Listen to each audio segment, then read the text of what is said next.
This is Busted Pencils, fully leaded education talk. Here are your hosts, Dr. Tim Slecker and Dr. Johnny Lupinacci, educated educators talking education.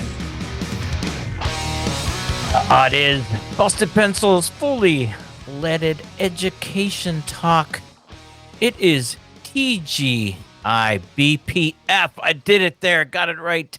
Thank God it's Busted Pencils Friday, Johnny Lupinacci. I know you were waiting for me to flub that, man. No, man. I mean, I wait all week for you to drop your favorite acronym, and then you nail it, man. There's only a couple times where you jumbled the letters, but you know what? It's good to keep us on our toes, and it doesn't matter what order those letters actually come in. It gets us to the same thing. It's Friday. We're here chopping it up. This is going to be an extra fun Friday. Absolutely. Because you've got a little bit of trivia for us. Yeah, exactly. Trivia, man. You know what we don't need any questions or quizzes on is who sponsors Busted Pencils. It's Minocqua Brewing Company, who are big-time advocates of public education and are always working hard to build community and make great beer. Minocqua Brewing Company is making Wisconsin great, one beer at a time. Check out MinocquaBrewingCompany.com to see where you can buy their progressive beer. Tim, I've been thinking for days. Are you ready? What's it going to be? You Tim ready? You ready? The Tim Bomb a couple weeks ago with some trivia, and it was a blast. Okay. So we said, producer Jess, she has a knack for finding and seeing the greatness in Tim, our sandpaper finish. She finds the shine, and she said, Tim, that was magic. Let's do trivia once a week. So here we are. Friday, the Tim Bomb of the day. Trivia time. Tim, hit us. Hey, it is ready. We are ready to go. And people watching on the Twitter, on the Facebook and stuff, you can see what is at stake tonight. Another Busted Pencils t-shirt there, Johnny Lupinacci, for the first person to call in accurately and give us the answer. Jess, you got a comment there? I thought it looked like you were going to be like, hey, wait, where's my t-shirt? Hey, I do Busted want a Pencils, t-shirt. though. When do I get one? Fully, you will get one. 855-752-4842. Put that number out there right away, because I know some people are like, wait, what's the number? What's the number? I need to call. Hey, do that and make sure you have the Civic Media app. The question, the trivia is here today. The use of a submarine in a military setting, the date. What was the date of the first use of a submarine for a military excursion, and what was the name of that submarine, if you can figure that out? So, yeah, we're looking for the first use of a submarine in a military engagement, and then the date that happened, and the name of that submarine. That's what we're putting out there today. So that's it. Busted Pencils, fully leaded education talk. Tim's trivia. First submarine used. The first submarine, the name of the first submarine that was used in a military excursion, and the date that use occurred. If you can call in, first person to call in, it's your Busted Pencils t-shirt. And if you're going like, what do they look like? Hey, jump on the Twitter, jump on the Facebook, jump on the YouTube. You can see right now, I'm modeling one right now. I will not give you the one off my back unless somebody has a special request for that. We could possibly do that. But yeah, so there it is. Paperwork you have to sign for that. There's all kinds of red tape involved in that. Tim, this is a recap. So what we're looking for here in today's Tim's trivia is that you would like us to know, which by the way, I have no idea. So I'm gonna be part of this probing to figure out like what kind of clues you might be able to drop that might help our listeners. So we're looking for the date of the first used submarine in combat, in battle, and the name of that submarine. My guess is it's got some kind. I think I might know the name. Okay, but I don't know. I have no idea where. So I'll hold that back. But I think it's. I want to say it's a particular kind of animal that's named after. Maybe I kind of might. I remember flipping through picture books in elementary school and seeing this. I see the noggin working there, man. I can see it working. But I'm not sure. I got nothing. I'm not sure the date of this, but I do love submarines. Now, I would never be in one nor go in one, but it's a cool concept, and it's kind of cool to think about, by land or by water. It's the coolest thing when take place. Yeah, when we have this and we reveal everything, though, it is a cool one of those human, again, another interest story that is like, whoa, who knew? And I tell you, I'm trying to pull most of these from the things that excited my fifth graders when I was teaching social studies to fifth graders. These are these stories and little, I don't know if obscure facts, but, kind of way of understanding things that really lit history up for them is then we would dig into these types of, instead of worrying about the date of the Declaration of Independence, I was like, we would put out these cool things. You remember last one, Pickett's Charge, July 3rd last week. We got that in there, Pickett's Charge. But now today, the name of the first submarine and the date it was used in a military endeavor, a battle, or, something out there. And then, what was that military adventure? 855-752-4842. Oh, you're adding stuff to it now, man. Well, I said the date and name gets you the T-shirt. Date and name gets you the T-shirt. Anybody wants to throw it in there, they can throw in a little bit after. Tom in New Berlin, Civil War. I think it was on the Mississippi. Forgot the name. Tom, no, it's got to be. It is not. It's not the Civil War. So there's our first attempt right there. It is not the Civil War. Could a submarine go in the Mississippi River? Would that work? Oh, yeah. Well, as long as are you talking about the current or the depth or the both? Depth. That's what I'm thinking. Oh, there's spots in that river that are incredibly deep. And when you're talking about submarine, how far down do you think it has to go? Is that a hint? Potentially. Yeah. All right. So, John, back to there's the question. It's out there. First caller coming in with it, name and the date, and you get a Busted Pencils T-shirt is for you.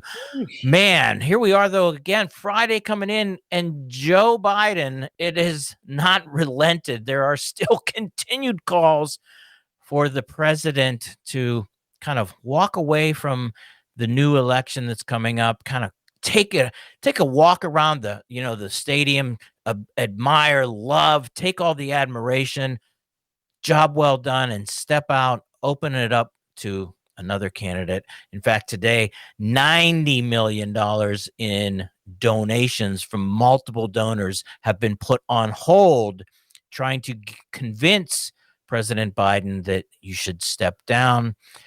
Yesterday in his press conference, different ways people reacted. He, didn't flub as many times as they thought. And I think even just that, though, when you're saying it's like, well, he didn't flub as many times. So now we're looking at that.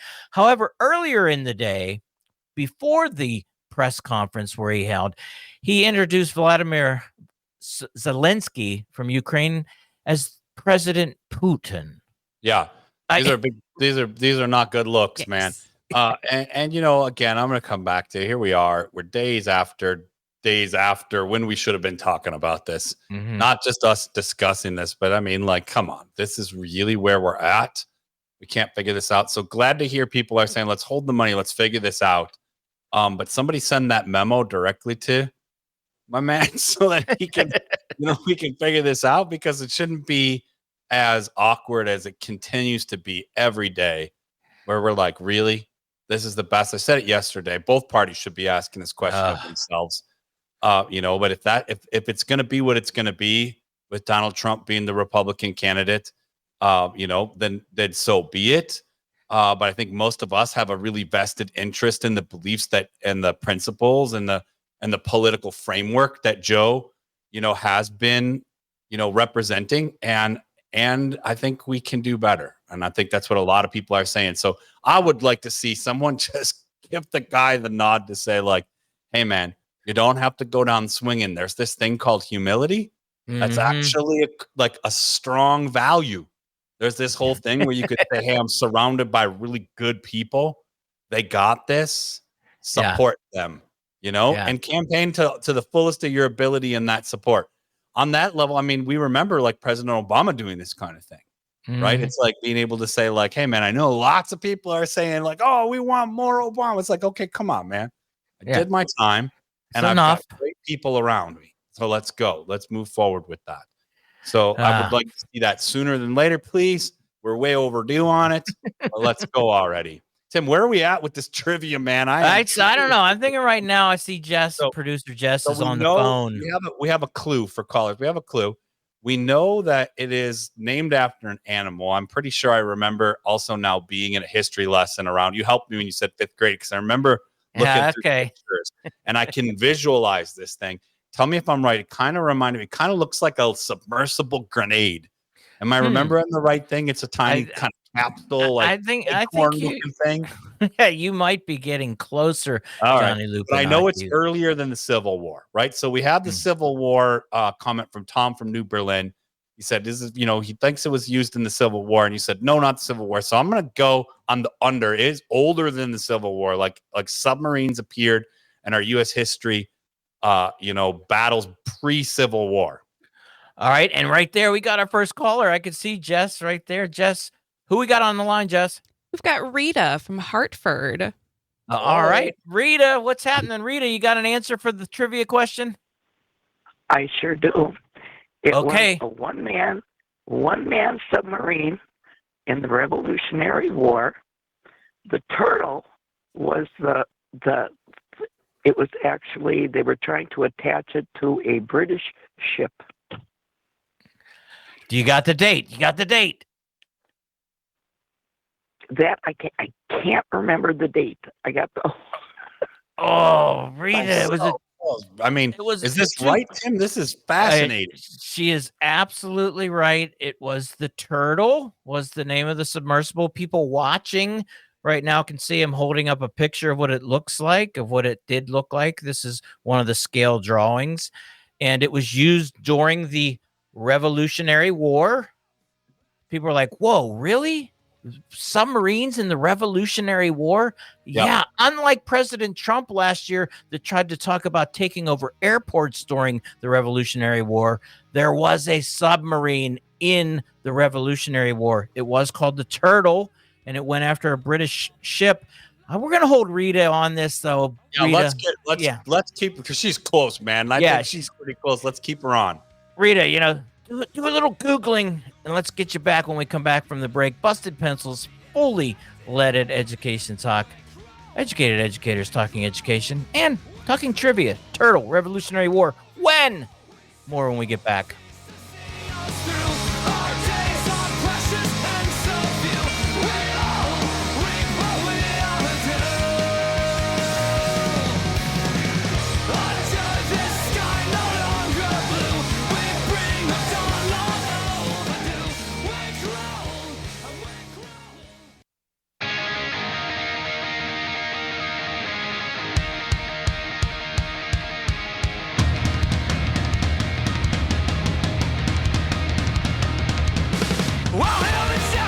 Yeah, there it is. Busted Pencil, fully leaded education talk. Educated educators talking education. TGI, BPF. Thank God it's Busted Pencils Friday. Tim's trivia to start the show. What was the name of the first submarine used in a combat? What combat was that? Rita called in. She got it. Revolutionary War, the Turtle, an attack on the British. Still looking for a date. Jess, we still got Rita. Rita, you able to figure out the date? Yeah. Okay, give it to us. September 7th, 1776. There it is. Ding, ding, ding, ding, ding, ding, ding. Rita, superb. September 7th, 1776 in New York Harbor, going after the British ship HMS Eagle. It was a submersible called a submarine. It would literally dive under the bottom of the boat. And if you look at this thing, it had like a little hand corkscrew where it would get under the boat. It would drill into the bottom of the HMS Eagle, set an explosive in that hole. Oh my gosh. Paddle your way out, because this is all human propelled, and get the heck out of there before it blows up the ship. Now, Rita, please make sure Jess, we're getting her mailing information so she can get everything. So now, though, just throw this out there. So what happened on that day, Lupinacci? Any thoughts? No idea, man. Well, I'm guessing somebody paddled that little acorn grenade thing you're holding up for people who are watching on the stream. So the turtle gets paddled down, and they try and attach it to the boats. My guess is they attached it to, a boat in the Royal Navy.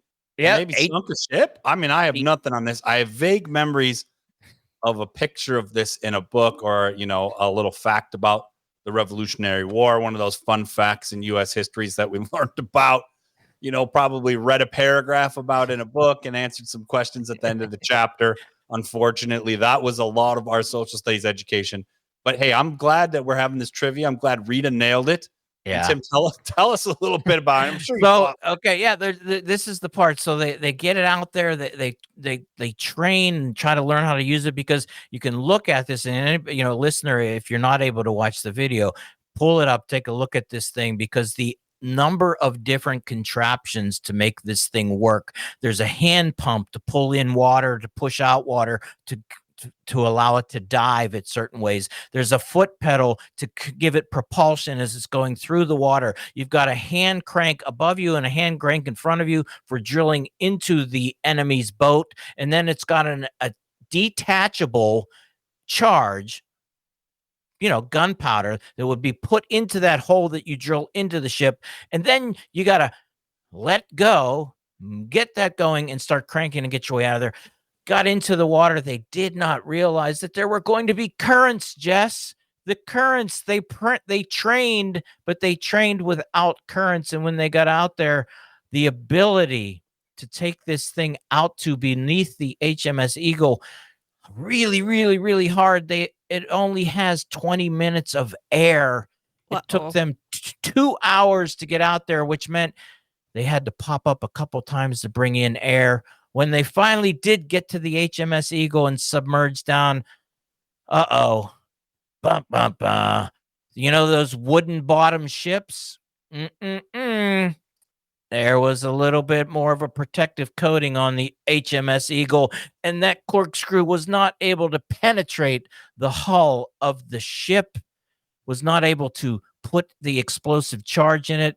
At this point, too, the British actually saw it. The turtle took off, dropped the charge. The charge floated away harmlessly out into the water, blew up.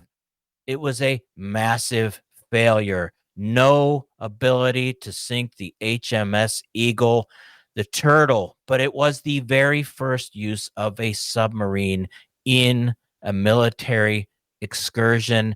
Yeah, can you imagine sitting in that thing? It's like a little walnut that you're in. You're cranking it with your feet. You're pumping with your one hand. You're cranking the drill with the other hand. You're trying to move this, and you only have 20 minutes of breathable air while you're under the water doing this.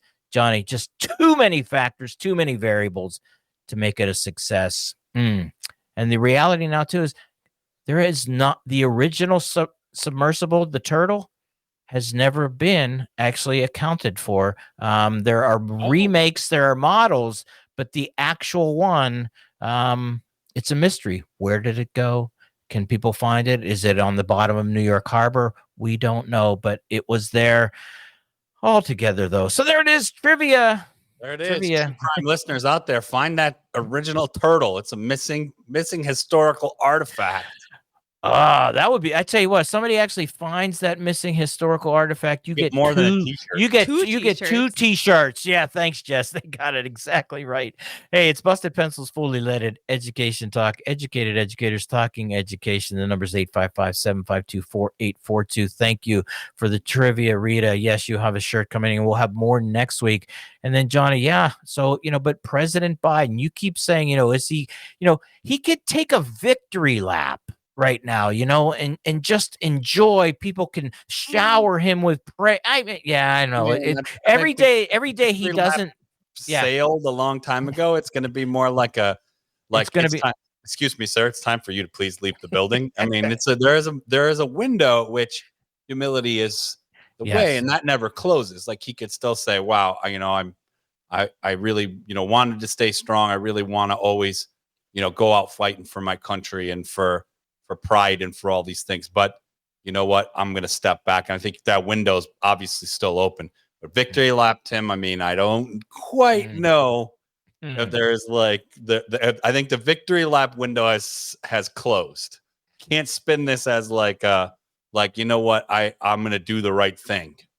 Well, LA Tom jumps right in there. Hey, everyone needs to stop with the Joe Biden exodus. He is winning. All that matters is Project 2025. Yeah. He has to disagree. He disagrees with us. Here's the thing. I agree with Tom. Even if he's winning, he's beating a lying, convicted criminal, out misogynist and racist person. Like this is a losing day for democracy if we're basing our decision that based on the front runner is a few points ahead of a lying, convicted criminal who's an out, like, proud misogynist, and racist. So this is a sad moment for America. I think we could do better on both parties. I think the Democrats have a stronger chance of even widening that gap. It would be a landslide to run somebody who better represents the diverse people of this country, better represents democracy and politics. So we're going at it though. We're still going. We love Tom's point. He's bringing in the polls. We love the trivia today, and we're coming back with you, listeners. Stay with us. We're coming back because you know what? Next segment, we got some fun stuff ahead. We got some fun stuff with Democracy in Action, and we're going to really have some fun with the rest of Friday. So stay with us, listener. We'll catch you on the next side. Busted Pencils when we get back.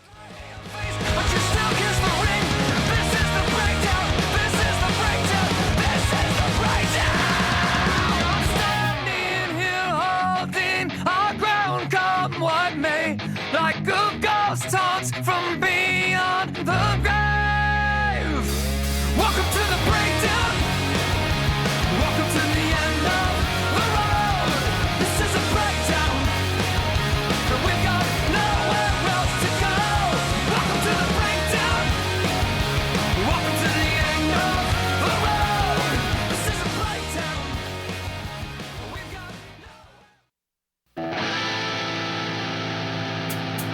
We flipped our finger to the King of England. We stole our country from the Indians. We got on our side and guns in our hand. Took it for there it is. Yeah. Busted Pencils. Fully leaded education talk. Educated educators talking education. Yeah. TGI BPF. Thank God it's Busted Pencils Friday. What? There it is. The bell, Johnny Lupinacci. The bell. Or that used to be from Fantasy Island. The plane. But no, the bell. Democracy in Action. Johnny Lupinacci, here's the deal. What I'm feeling for Democracy in Action tonight is actually Johnny Lupinacci telling us about what this Democracy in Action segment is all about. Every day, Johnny, you've been dropping some truth on us. Democracy in Action, Johnny Lupinacci. What's it all about? Take it away, my friend. Oh, gosh, Tim, you put me on the spot. I love that. You got Tim's trivia and you got today's Democracy in Action, me doing Democracy in Action. And it's exciting, Tim, because, if you think back, I can tell you a little bit of the story. So, sit down, get yourself a cup of coffee and settle in because here comes a story.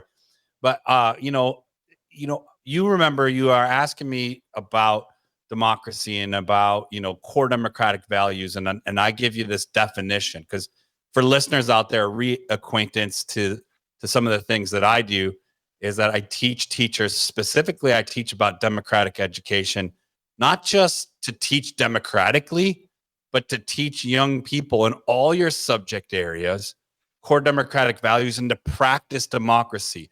So the skills connected with being a democratic citizen. And let's take that away right now from Democrats and Republicans. That's all people in a democracy. And so to do that, we have to have a definition of democracy. And remember those shows we did? A whole show, Tim. Oh, yeah, we did. Back on democracy, where I say we could boil it down to one simple street-level definition for democracy. Decisions being made by those directly impacted by the decision. That means for a general idea, the public, the listener out there, if the decision impacts you, you ought to be participatory in that decision-making process. Well, what does it mean to be participatory? And I give you three things, right, Tim? Do you remember those three things? One, Everybody has a voice, and that voice is valued. So your participation, you can be assured you have a right to expressing your voice, your thoughts, your concerns, and that those are valued. 2, you have an obligation. You have a responsibility to participate in the decision making. The decision is impacting you. You don't get to opt out. In fact, opting out is like it's the worst form of participating in decision making. Right. Everybody has a perspective. Everybody's perspective is valued. You have to participate. 3rd, it's all decisions are made in the interest of the common good. None of them are final because we aren't going to always get it right. And that's the complexity of democracy. We have to keep doing better. How we ask ourselves, how's it working? Let's listen to everybody who the decisions are impacting. Inevitably, we might have missed something or something played out differently than we expected. How do we revisit that? Okay, so we have the democratic process, right? That's in a nutshell. Well, how do we do that? That's a complicated process. So we can further distill that out into values. All right. Values that help us practice skills. Core democratic values, Tim. We'll share them in the podcast. So when people want to come back to this, they can go in there and they can grab into the description. Jess will throw them in there. A lot of teachers out there know. I say, hey, I teach core democratic values and social studies, elementary ed. It's in the curriculum in most states, almost all the states, if not officially. Unofficially, it's in the weekly readers. It's in the social studies books. This isn't radical social studies. This isn't even what we would consider critical, although it is imminent that we practice and value and learn to recognize all the core democratic values. So that takes us into what is democracy in action? Tim, well, it's a little segment we do here on the show every day because we want to highlight where folks who are either our listeners, people out in the news, people in our circle, maybe somebody we're interviewing, is modeling democracy in action. It can be an opportunity for us to highlight and teach and share those core democratic values. Where did I pull that from? I pulled that right from the classroom. Nice. Right? So as a teacher doing this for a while now, I started to learn that, hey, you know what I needed to do is I needed to reinforce, like positively reinforce democratic citizenship in my classroom and to work with teachers on learning how to do that. So all the future teachers that take my class participate in a project called Democracy in Action, kind of like our daily segment. And what they do is they do projects they design projects for their future elementary classrooms where their students are learning to recognize their democratic responsibilities, to practice their core democratic values, to strengthening their community, their classrooms, and their contributions. And what we call that is doing democracy in action, not just reading about it, not just having a one-off project. Like I love canned food drives. I like, backpacks that we gather for people who might not have everything they need. I like all of those kinds of charitable things we do, but it's the day in and day out things we do in our classrooms, we do in our communities that with intention that they help us make habits of mind of core democratic values. And so, you know what? It seemed natural when we said, hey, let's do a daily segment on this. Why not? Do it every time I teach a class. Let's do it every time, Tim. We kind of teach our mini class here on Civic Media when we have the Busted Pencils show every evening. So we've had it all week. We had it last week. We're going to keep having it. Democracy in action. It is in every way, as you put, Tim, participatory, but it's an opportunity to practice skills related to values. And this is where I get into the current events of today, Tim. If we practice these values, and I come back to this, we'd have more capacity as individuals and as groups to understand that it's not about having the 10 commandments in your classroom or having a particular set of beliefs. It's converging on there's a common good out there that groups of people ought to, they really would like to see enacted in their communities, the baseline of how we get along with one another.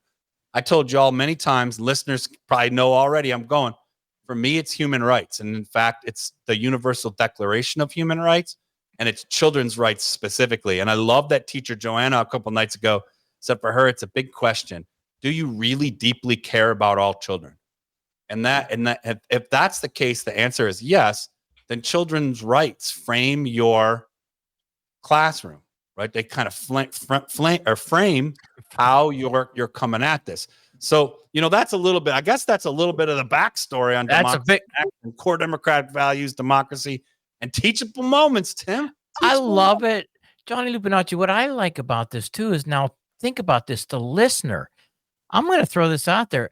If you have examples of democracy in action, we would love to hear about them. Bring your democracy in action examples to the show every night, because, man, the whole idea about democracy and being participatory is also, let's build on this. Let's build the movement, because democracy is an action in this realm here. We have to keep participating.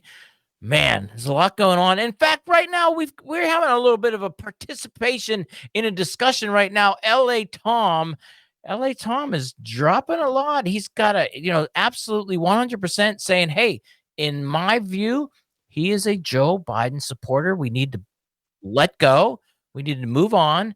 And it's time to just admit that Joe Biden is the candidate who's going to beat the liar, Trump.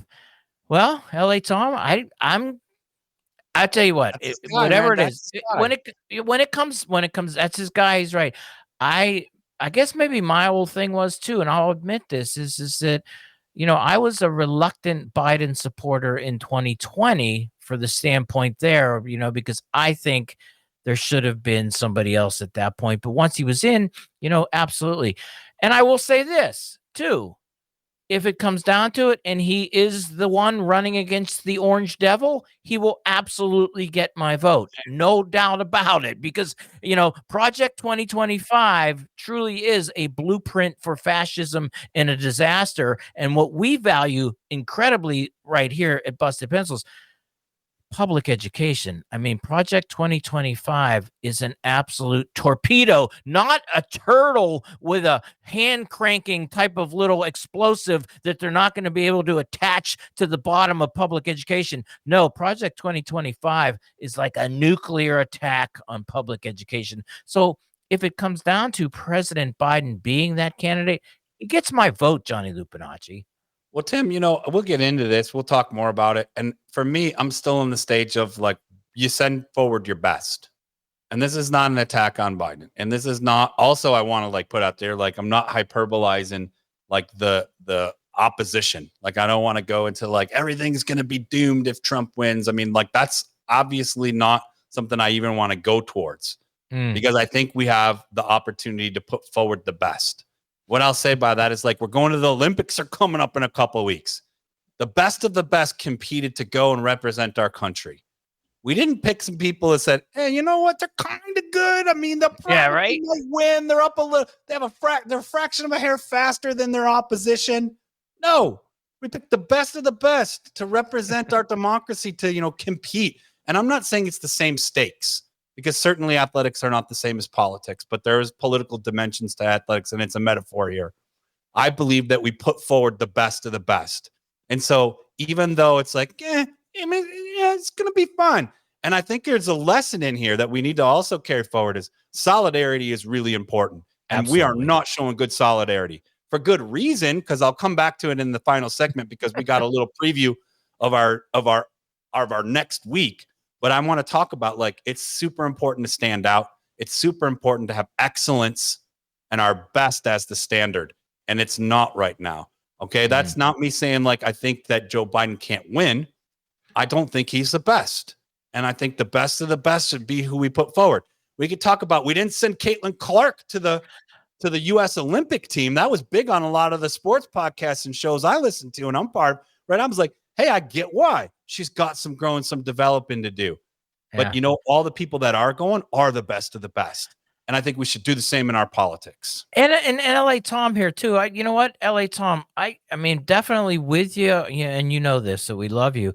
But I'm a little bit, I want to challenge we had primaries and Joe won those primaries. We have primaries. I mean, did we really have primaries? Was there anybody allowed to actually challenge Biden? I mean, people say, well, in the primaries, Joe won all the primaries. Well, nobody was running against him. There was not a challenger. and there, as you said, that we didn't get to see the best emerge out of a field of many people vying for this. It was the presumption of this is the guy who's going to run. And I think for some of us like me, even that rubs me the wrong way. A presumption that somebody just gets it because they're supposed to. When you say there are some incredibly talented, powerful, very articulate and smart and passionate Democrats on that bench. Let's bring them out. Let's hear what they have to say. Let's get a real taste of truly, Johnny, democracy in action. Let's hear and let's then participatory, and make decisions around the best for the common good. That's what we've been talking about here. It's Busted Pencils. It's fully leaded. It's education talk. It's educated educators talking education. And it's TGIBPF. It's yes, thank God it's Busted Pencils Friday. The number's 855-752-4842. Trivia, Tim's trivia. We got it again. Rita, t-shirt coming your way. First use of a submarine in a military setting. The Turtle, 1776, the Revolutionary War, an attempt to take out the British warship HMS Eagle. Didn't work, though. It was there. Great for that. And now we're going at it. LA Tom, man, got a lot going on there, LA Tom. We're going to look at a bunch of your notes over the break here, Tom. We're going to come back. Busted Pencils and Johnny also. We're going to come back with that another new part. Busted Pencils, fully leaded education talk. Back after the break.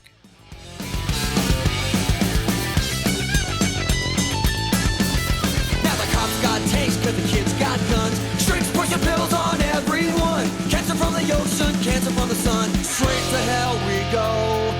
Listen up, man, I'll tell you who I am. Just another stupid American. You don't wanna listen, you don't wanna understand. So finish up your drink and go home. Listen up, man, I'll tell you who I am. Just another stupid American. You don't wanna listen, you don't wanna understand. So finish up your drink and go home. Finish up your drink and go home.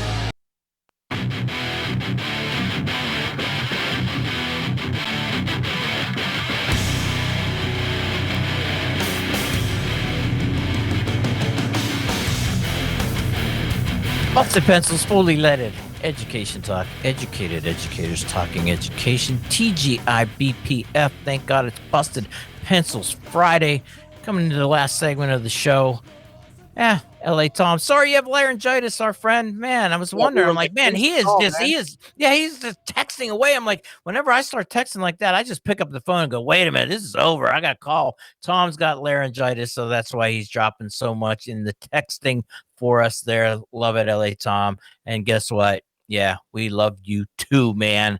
Always appreciating that. Busted Pencils, LA Tom. Johnny Lupinacci. You heard this, this other thing too. You were hinting on this idea of 20 for 21. Give me some more. 20 from the 21st. 20 from the 21st. Okay. It's not 20 for 21. Okay. That's a whole different thing, and I think you're getting it confused, not to be confused with ESPN's Great 30 for 30, right? But it's 20 from the 21st. And we're taking that from Timothy Snyder's, right? On tyranny. I almost missed. Nice. You got it, I didn't though. shower yet today. That's when I practiced it. I got it written and dry erase on my shower glass door. Tyranny. How to spell it, how to say it, how to spell it. So I practice it. So there's a great snappy little book, and we've also shared links to our listeners, and we'll put one in tonight's podcast too. So if you're going back and listening to this, you can grab it. But we really want to emphasize that even bigger, and it's important that we have these political discussions, Tim. Like, we're always talking about public education and democracy and the politics of that as well. But even more important in this moment to us, or to me especially, is that, we are really, when we say things like democracy is really on the line, this election is imminent. When we use these hyperbolic terms, right? I think it's really also a signifier and an indication that there's a lot at stake. It's really serious. And what can we do? For a lot of people, if you're like me, when I hear there's a big problem, I want to know how I can help. And beyond just the kind of obligatory, like, hey, we need to be more participatory. We need to have conversations, Tim, like we're having with LA Tom and with our callers, and like Earl had with the president and the public is having with civic media. I think these are great moments for us to say and redefine what our relationship looks like, how we build trust and communication and solidarity among our differences. That's so important. So in that moment, I look to, this snappy little list of things Timothy Snyder shares, right? On tyranny. 20 Tyranny. lessons. Tyranny, There man. you say how you want to say it, man, where you're from. Potato, right? 20 lessons from the 21st century. And what they do is they kind of remind us of ways we can resist and avoid tyranny, right? Avoid fascist states taking over. And one of the things that we're going to do is we're going to theme those each week. And the one I'm going to premiere tonight, the one of the lessons from the 21st, right, that we're going to drop and theme all through next week. And I'm pointing to this Joe Biden conversation. All right. Right. Here's where it is. One of them is to stand out. Okay. One of the lessons in from the 21st is to stand out. Someone has to, right? LA Tom reminds us we are government for the people, by the people. We, the people, are the government. Stand out. It's easy to follow along. It can feel strange to do or say something different, right? To go against the grain. And right now, to say we want truth. We demand these kinds of principles. We want the best of the best to represent our democracy, right?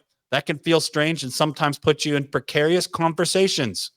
But without that unease, without being unease or without discomfort, there's no freedom, right? There's no freedom. Think about struggles like people like Rosa Parks, people like who have been real patriots to push for freedom, right? So that's the theme. We're taking it into next week. The lesson, one of the 20 lessons from the 21st century that we're going to theme throughout all next week. Come back to it as part of Democracy in Action, as part of Busted Pencils. Every day next week when you join us, listener, it's a reminder as you go into the weekend and we carry it into next week. Stand out. Stand out. Stand out. That's right. Stand out and stand up for your democracy. Little teaser. There's another lesson in there. Be a patriot. That was during the 4th of July, but it still carries with us because it's not just one per week. It's 20 all the time. But let's carry with us into the theme next week. Standing out. I hope, listener, you stand out. Give us a call. Join us all week next week. Same time, same place, Civic Media. We appreciate you. Awesome. Let's go. Have a good week. Awesome stuff. Absolutely. Johnny Lupinacci, love that, man. It is getting, lots and in my headphones. In my headphones, I'm hearing, in my imaginary world of, punk rock excellence, I'm hearing a punk rock version of Space Odyssey 2001 that we're gonna rock out with you every Friday when we announce this theme. It just came to me. I think Jess and I are vibing on the same lake. We're looking for something that's high energy, fully leaded, but also that right? We'll get it. Hey, remember also, if you're out and about, especially if you're in Minocqua or you happen to be, in the Madison area, the Minocqua Brewing Company sponsors Busted Pencils. And you know what? Can't say enough good things about the beer there, about the good folks, the good conversation. So if you can, check them out. Buy their beer. If you can't be there in person, look them up on the internet. They got all kinds of great stuff, especially great beer they can ship out to you. It's making Wisconsin great again, one beer at a time. And you know what? One more beer never hurt. Let's throw one back this weekend, talk democracy, and stand out. Stand out with your beer. LA Tom, man, Civic Media is the best. Busted Pencils, thank you for a good night. LA Tom, thank you so much for all of the dialogue. See that you don't even have to call, Tom. You're giving us, he's standing out right there. LA Tom doing it, man. Giving us an example, being participatory, Johnny. LA Those Tom words is Tom Thumbs today. He's Tom Thumbs today. Man, I'm telling you, my fingers are tired just thinking of all that typing he's been doing tonight. Wow, Busted Pencils. It's Friday. It's over almost already. It's over, man. Next week, though, talk about some pretty cool things. I'm going to tease the possibility of a pretty major guest next week, putting in the final touches to try to lock this in to have, but very, very, very big national type of guest, Johnny Lupinacci. I've been working on this for about 2 months. It looks like we're getting this person nailed in. He's going to put it out there. Very, very important to public education, this person who we're going to be talking to. Johnny Lupinacci, man. Jess, listener, LA Tom, Rita. Man, everybody, have a great weekend. We'll see you all on Monday.